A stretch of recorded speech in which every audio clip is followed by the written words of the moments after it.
ಅಯ್ಯ ನಿಮ್ದು ಒಳ್ಳೆ ತಮಾಷೆ ಆಯ್ತಲ್ಲ ಸರ್, ಕೋಟ್ಯಾಧೀಶ್ವರ ಅಂತೀರಾ, ಇದು ಯಾವ ಒಂದು ಚಿಕ್ಕ ದರ್ಶನಿಗೆ ಕರ್ಕೊಂಬಂದಿದ್ದೀರಾ? ಅಟ್ಲೀಸ್ಟ್ ಒಂದು ಕೆಫೆನಾದರೂ ಬೇಡವಾ? ಸಾಕು ಸುಮ್ಮನಿರಿ ಸರ್. ನೀವು ಮಾರೋ 3-4 ಡಬ್ಬಿಗೆ ಜನ ಇಲ್ದಿರ ಮೆಡಿಕಲ್ ಶಾಪ್ ಹೋಯ್ತೀರಾ? ನಿಮ್ಗೆ ಇದೇ ದೊಡ್ಡ ಹೋಟ್ಲು? ಇವ್ರಿಗೆ ಬೇಕಾಗಿರೋದು ಲೋಡ್ ಗಟ್ಲೆ ಮಾಲು. ಇಂಥ ವಿಚಾರಕ್ಕೆಲ್ಲ ಇಂಥ ಜಾಗದಲ್ಲೇ ಮೀಟ್ ಮಾಡಬೇಕು. ಯಾಕೆ ಹೇಳಿ, ಯಾರಿಗೂ ಗೊತ್ತಾಗ್ಬಾರ್ದಲ್ಲ. ಓ ನಿಜ ನಿಜ ಸರ್, ಯಾರಿಗೂ ಗೊತ್ತಾಗದೇ ಇರೋ ಥರ ಕೆಲಸ ಮಾಡಬೇಕಲ್ವಾ? ಅದು ಅಲ್ಲದೆ ಇವ್ರ ಐಡೆಂಟಿಟಿನ ಯಾರಿಗೂ ಹೇಳಲ್ಲ. ನೀವು ಕೇಳಕ್ಕೆ ಹೋಗ್ಬೇಡಿ. ಓಹೋ ಆ ಟೈಪು. ಆ ಟೈಪೇ. ಕರೆಕ್ಟಾಗಿ ಕಂಡಿಡಿದ್ರಿ. ಬಂದರು ನೋಡಿ.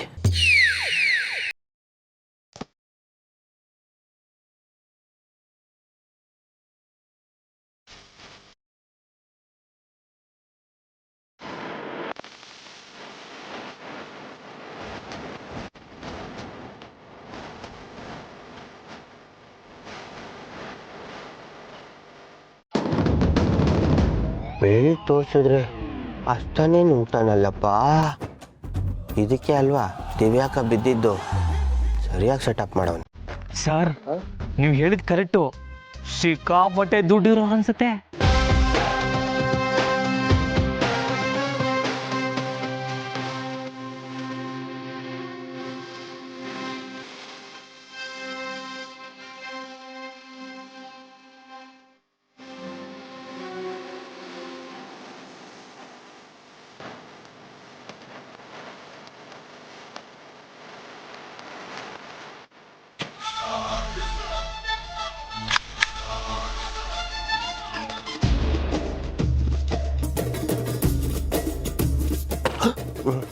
ಬಸ್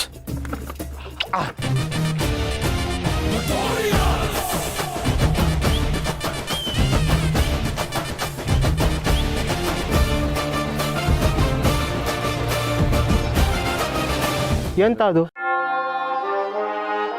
ಗುಸು ಗುಸು ಮಾಡುವುದು? ಶೂಟ್ ಮಾಡ್ಲಾ? ಬಸ್ ಅದೆಲ್ಲ ಏನು ಬೇಡ. ಬಸ್ ಮಾತಾಡ್ಕೊಂಡು ಕರ್ಕೊಬಂದೆ. ಅದೇ ನೀವು ಹೇಳಿದಿರಲ್ಲ ಡೀಲು, ಅದಕ್ಕೆ ಬಂದಿರೋ ಹುಡುಗ ಇವರೇ. ಓ, ಇವನ ಹತ್ರ ಕೆಲಸ ಆಗ್ತದಾ? ಅಯ್ಯೋ ಆಗುತ್ತೆ ಸರ್.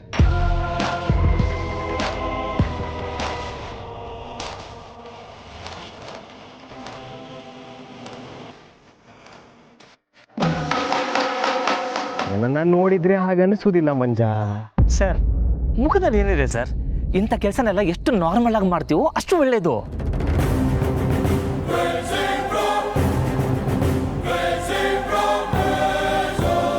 ಅದಕ್ಕೆ ಸರ್ ನಾನು ಈ ಸೂಟು ಬೂಟು ಎಲ್ಲ ಹಾಕೋಣಲ್ಲ ಸರ್.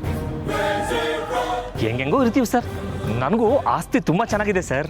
ಛೇ, ನೀ ಹೆಂಗಾರ ಇರು ಮರೆಯ. ನೀನ್ ನಾಸ್ತಿ ಕಟ್ಕೊಂಡು ನಾನೆಂತ ಮಾಡುವುದು? ಉಪ್ಪು ಖಾರ ಹಾಕೊಂಡೆ ಕೂದ. ನನಗೆ ಬೇಕಾಗಿರೋದು ಲೋಡ್ ಗಟ್ಲೆ ಮೆಡಿಸಿನ್. ಆಗ್ತದಾ? ಸರ್ ಇವರೇನೋ ತಮಾಷೆಗೆ ಹೇಳ್ತಿದ್ದಾರೆ ಅನ್ಕೊಂಡೆ. ಲೋಡ್ ಗಟ್ಟಲೆ ಮಾಲು ಅಂದರೆ ತುಂಬ ಕಷ್ಟ ಸರ್.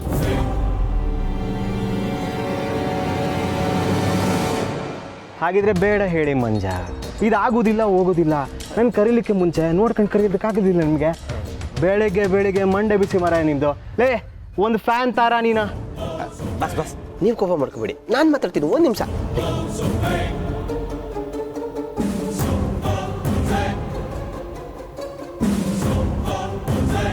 ರೀ. ಯಾಕ್ರಿ ಇಷ್ಟು ದೊಡ್ಡ ಡೀಲ್ ಮಿಸ್ ಮಾಡ್ಕೊಂತ ಇದ್ದೀರಾ? ಸರ್ ಅಷ್ಟೊಂದು ಸ್ಟಾಕ್ ಇಲ್ಲ ಸರ್ ನಮ್ಮ ಹತ್ರ. ಓಹೋ, ಹಾಗಿದ್ರೆ ಇವರು ಚಿಲ್ಲರೆ ವ್ಯಾಪಾರಿಗಳ? ಮಂಜ, ನನಗೆ ಚಿಲ್ಲರೆ ವ್ಯಾಪಾರ ಮಾಡ್ಲಿಕ್ಕೆ ಬರುವುದಿಲ್ಲ. ಎಂತ ಗೊತ್ತಾ ಮಂಜ, ಏನೋ ಸಣ್ಣ ವಿಚಾರಕ್ಕೆ ಅಪ್ಪನ ಜೊತೆ ಜಗಳ ಆಡಿ 100 ಕೋಟಿ ಬಿಸ್ನೆಸ್ ಬಿಟ್ಟು ಬಂದವ ನಾನು. ಇದೆಲ್ಲ ಯಾವ ಲೆಕ್ಕ ಬಿಡು. ನೋಡು ಮಂಜ, ಅವನ ಕೈಲಿ ಆಗ್ತದೆ ಅಂದರೆ ಹೇಳಲಿಕ್ಕೆ ಕೇಳು ಆಯ್ತಾ? ಇಲ್ಲ ಅಂದ್ರೆ ಬೇರೆ ವ್ಯವಸ್ಥೆ ಮಾಡುವ. ಅಯ್ಯೋ ಏನ್ರಿ ರೀ, ದೊಡ್ಡ ಮನ್ಸ ದೊಡ್ಡ ಡೀಲು ಮಿಸ್ ಮಾಡ್ಕೋಬೇಡ್ರಿ.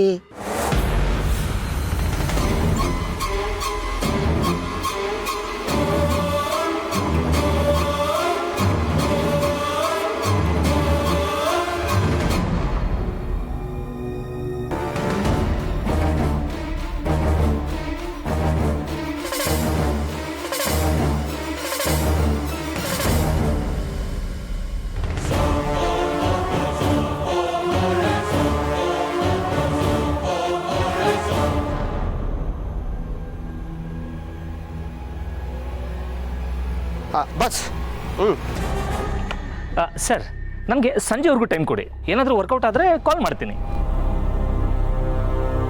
ಕೆಲಸ ಬೇಗ ಆಗಲಿಕ್ಕಿದೆ, ನನಗೆ ಜಾಸ್ತಿ ಸಮಯ ಇಲ್ಲ, ಆಯಿತಾ? ಸರಿ ಸರ್. ಹಾಂ ಸರಿ ಸರ್, ಬರ್ತೀನಿ ಸರ್. ಹ್ಞೂ ಬೇಗ ಬೇಗ ಮಾಡಿ.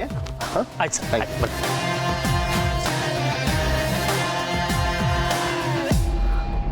ಅಯ್ಯೋ ಏನು ಶೆಕೆ ಗುರು, ಅಬ್ಬಬ್ಬಬ್ಬಬ್ಬಬ್ಬ ಏನು ಆ್ಯಕ್ಟಿಂಗ್ ಗುರು, ನಟ ಭಯಂಕರ, ಬಾಳ ಶೆಟ್ಟಿ ತೀಟಾಕ್ಬಿಟ್ಟೆ. ಸತ್ಯ ಅವ್ರು ಲೈನಲ್ಲಿದ್ದಾರಲ್ಲ. ಕಮಾಂಡ್ ಮಂಜ, ಹೇಳಿ ಸತ್ಯ ಅವರೇ. ಹಲೋ ಬಾಬಾ. ಇಲ್ಲಿವರೆಗೂ ಎಲ್ಲ ಸರಿಯಾಗಿ ನಡೀತಾ ಇದೆ. ಸಂಜೆ ಅವನು ಬರಲಿ, ನಾನು ಫೀಲ್ಡ್ಗೆ ಬರ್ತೀನಿ. ಖಂಡಿತ ಬರ್ತಾನೆ ಸತ್ಯ ಅವರೇ, ದುಡ್ಡಿನ ಆಸೆ ತೋರಿಸಿದ್ದೀವಿ. ಬರಲಿ, ರುಚಿ ತೋರಿಸೋಣ, ನಮಗೂ ಅದೇ ಅಲ್ವಾ ಬೇಕಾಗಿರೋದು.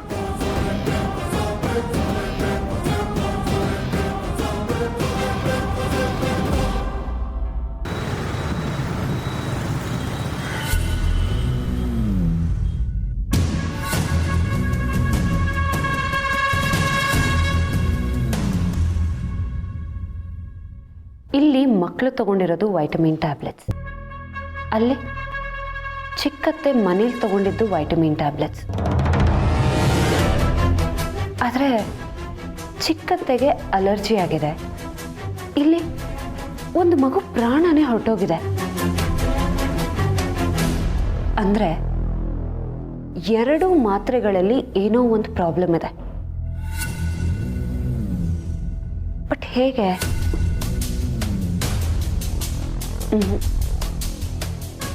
ಇಲ್ಲಿ ಯಾವುದೋ ಒಂದು ಲಿಂಕ್ ಇದೆ, ಆ ಲಿಂಕೇ ಮಿಸ್ಸಿಂಗ್.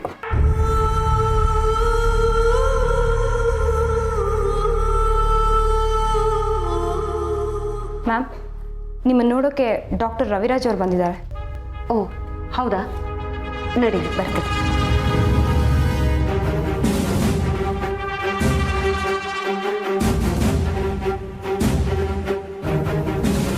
ಮೇಡಮ್ ನಮಸ್ಕಾರ.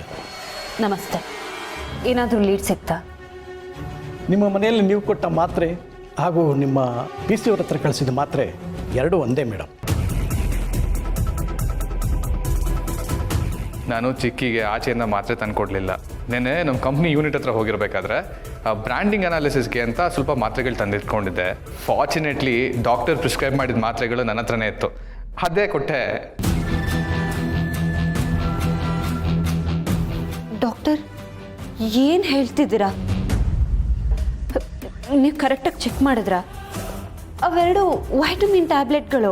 ಎರಡೂ ಮಾತ್ರೆಗಳು ಒಂದೇ.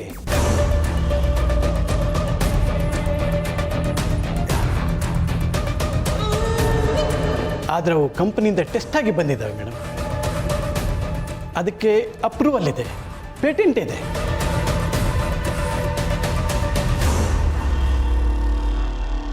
ಆದರೆ ಆ ಮಗು ಕೊಟ್ಟ ಮಾತ್ರೆ ಒರಿಜಿನಲ್ ಅಲ್ಲ, ಫೇಕ್.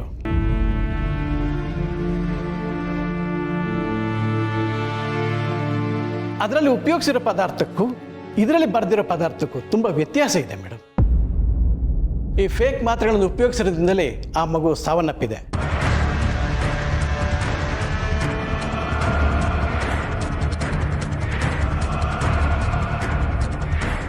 ಏನು ಮೇಡಮ್ ಇದು?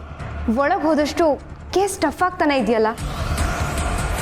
ಮೇಡಮ್, ಎರಡೂ ಮಾತ್ರೆಗಳ ರಿಪೋರ್ಟು ಇದರಲ್ಲಿದೆ, ದಯವಿಟ್ಟು ತಗೊಳ್ಳಿ. ನಿಮಗೆ ಏನಾದರೂ ಅನುಮಾನ ಇದ್ದರೆ ಕಾಲ್ ಮಾಡಿ ಮೇಡಮ್. Thank you doctor. ಅಂದಹಾಗೆ ಈ ಮೆಡಿಕಲ್ ರೆಪ್ಗಳ ಬಗ್ಗೆ ನಿಮ್ಮ ಅಭಿಪ್ರಾಯ? ಇದರಲ್ಲಿ ಒಳ್ಳೆಯವರು ಇದ್ದಾರೆ, ಇನ್ನು ಕೆಲವರು ದುಡ್ಡು ಮಾಡೋಕ್ಕೆ ಅಂತ ಈ ಫೀಲ್ಡಿಗೆ ಬಂದಿರೋರು ಇದ್ದಾರೆ. ಅಂದರೆ ಈ ಥರ ಮೆಡಿಸಿನ್ಗಳನ್ನು ಪೆಪ್ಪರ್ಮೆಂಟ್ ರೇಟ್ಗೆ ಡೀಲ್ ಮಾಡ್ತಾರೆ.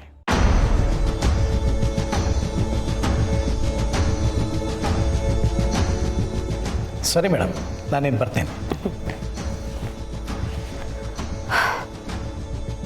ಇವತ್ತು ರಾತ್ರಿ ಅವ್ರು ಬಂದೇ ಬರ್ತಾರೆ, ನಾವು ಅಲರ್ಟ್ ಆಗಿರಬೇಕು.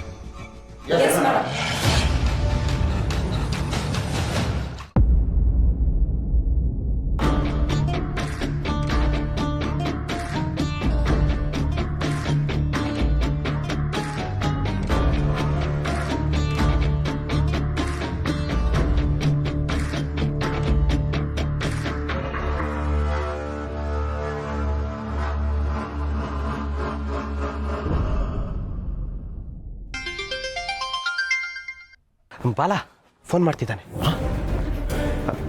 ಹೇಳಿ ಸರ್, ಏನಾಯ್ತು? ಹಾಂ ಸರ್, ಸಂಜೆ ಇಲ್ಲೇ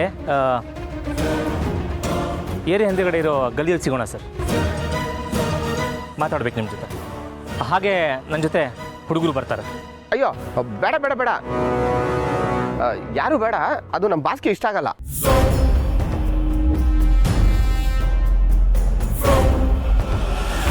ಸರ್, ಇದು ನನ್ನೊಬ್ಬನ ಕೈಯಲ್ಲಿ ಆಗೋ ಕೆಲಸ ಅಲ್ಲ ಸರ್. ಅವರು ಕೂಡ ಇದೇ ಫೀಲ್ಡ್ನಲ್ಲಿ ಇರೋರು. ಬಂದರೆ ನಮಗೂ ಕೂಡ ಹೆಲ್ಪ್ ಆಗುತ್ತೆ ಸರ್. ಅದು ಹಂಗಲ್ಲ ಸರ್. ಸರಿ ಸರ್, ನೀವು ಕರ್ಕೊಬನ್ನಿ, ನಾನು ಬಾಸ್ ಹತ್ರ ಮಾತಾಡ್ತೀನಿ. Okay sir, thank you sir.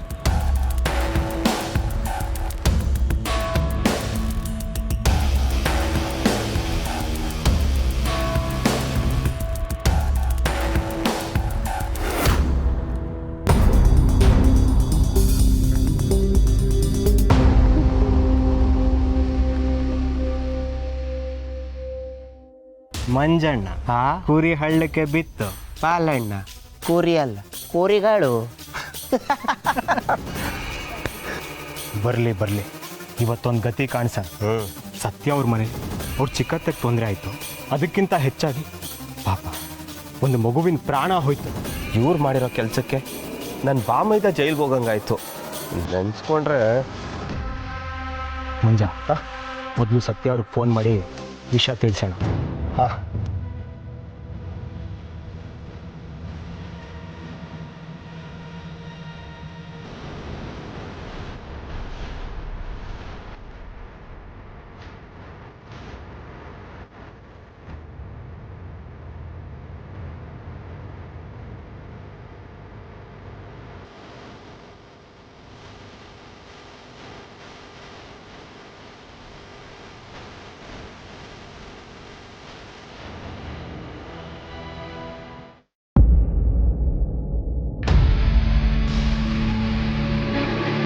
ಸತ್ಯ ಯಾಕೋ ಈ ಕೇಸ್ನ ಬಿಡೋ ಥರ ಕಾಣಿಸ್ತಾ ಇಲ್ಲ.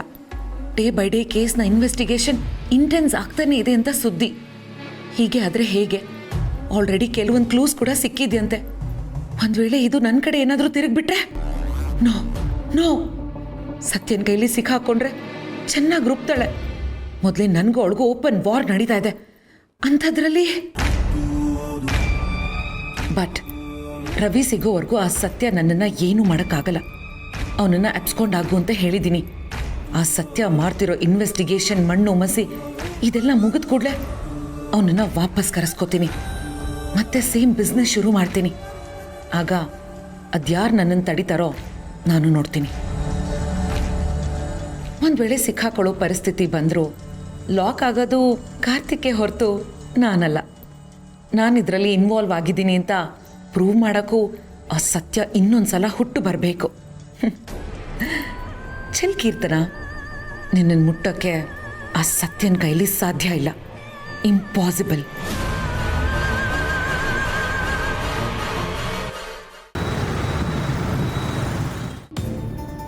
ಎಲ್ಲರೂ ಎಚ್ಚರಿಕೆಯಿಂದ ಇರಿ.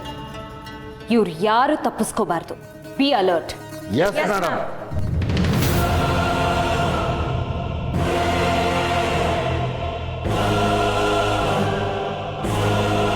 ಇವರೆಲ್ಲ ದಾಳೆಗಳಷ್ಟೇ.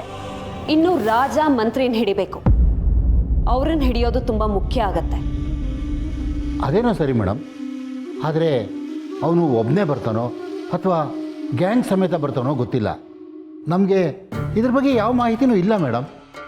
ಅವನೊಬ್ಬನೇನಾದ್ರೂ ಬರಲಿ, ಗ್ಯಾಂಗ್ ಸಮೇತನಾದ್ರೂ ಬರಲಿ, ನಾವು ಹೆದರ್ಕೊಳ್ಳೋ ಅವಶ್ಯಕತೆ ಇಲ್ಲ ಮುನ್ಸ್ವಾಮಿ ಅವರೇ. ನಾವಿಷ್ಟು ಜನ ಇದೀವಲ್ಲ, ನಮ್ಮ ಕಾಕಿ ಮತ್ತೆ ರಿವಾಲ್ವರೇ ಸಾಕು ಅವನ ಗುಂಡ್ಗೆನ ಗುಡುಕ್ಸೋದಕ್ಕೆ. ಹೆದರಿರೋರ್ನ ಹಿಡಿಯೋದು ಅಷ್ಟೇನು ದೊಡ್ಡದಲ್ಲ. We can do it. ಅಂದರೆ ಇವತ್ತು ಲಾಠಿ ಬೇಡ, ವೆಪನ್ ಇಟ್ಕೊಳ್ಳೋಣ ಅಂತೀರಾ ma'am? Yes, you right. Weapon ಇಟ್ಕೊಳ್ಳಿ, ಲಾಠಿ ಬೇಡ.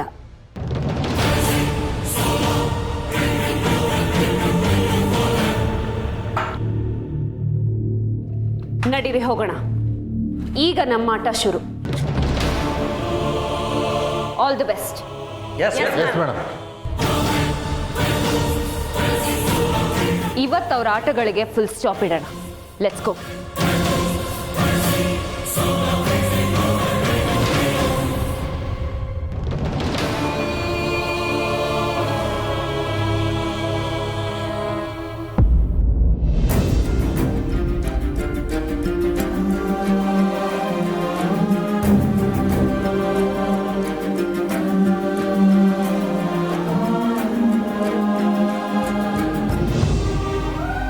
ಅಮೂಲ್ ಬೇಬಿ, ಈ ಕೇಸಲ್ಲಿ ನಾನೊಂದು ದೊಡ್ಡ ಹೆಜ್ಜೆ ಇಡ್ತಾ ಇದ್ದೀನಿ. ನನಗೆ ವಿಶ್ ಮಾಡು. ಆಲ್ ದ ಬೆಸ್ಟ್ ಸತ್ಯ. ನೀನು ಅಂದ್ಕೊಂಡಿದ್ದನ್ನು ಸಾಧಿಸ್ತೀಯ ಅಂತ ನನಗೆ ಚೆನ್ನಾಗಿ ಗೊತ್ತು. ಒಳ್ಳೇದಾಗತ್ತೆ, ಹೋಗ್ಬಾ. Thank you. ಸತ್ಯ, ಆದರೆ ಹುಷಾರು. ಆ ಗ್ಯಾಂಗ್ ಬಗ್ಗೆ ಯಾರಿಗೂ ಸರಿಯಾದ ಮಾಹಿತಿ ಇಲ್ಲ ಅಂತ ಹೇಳ್ತಾ ಇದ್ರು. ಏನಾದರೂ ಹೆಚ್ಚು ಕಡಿಮೆ ಆದರೆ ನೀನು ಯೋಚನೆ ಮಾಡಬೇಡ ಅಮೂಲ್ ಬೇಬಿ. ಆ ಗ್ಯಾಂಗ್ನವ್ರಿಗೆ ಒಂದು ಗತಿ ಕಾಣಿಸೋವರೆಗೂ ಯಾರೂ ನನಗೇನು ಮಾಡೋದಕ್ಕಾಗಲ್ಲ. ನೀನು ಧೈರ್ಯವಾಗಿರು. ನಿನ್ನ ಧೈರ್ಯನೇ ನನ್ನ ಶಕ್ತಿ.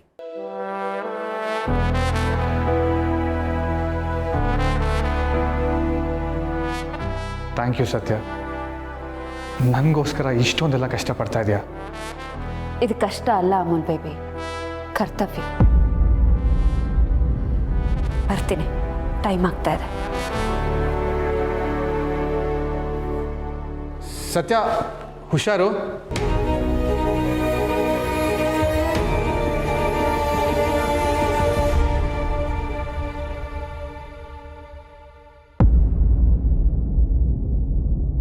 ಏನತ್ತ ಹೀಗಾಗೋಯ್ತು? ಅದೇನೋ ಹೇಳ್ತಾರಲ್ಲ, ಕುಂಬಾರನಿಗೆ ವರ್ಷ ದೊಣ್ಣೆಗೆ ನಿಮಿಷ ಅಂತ.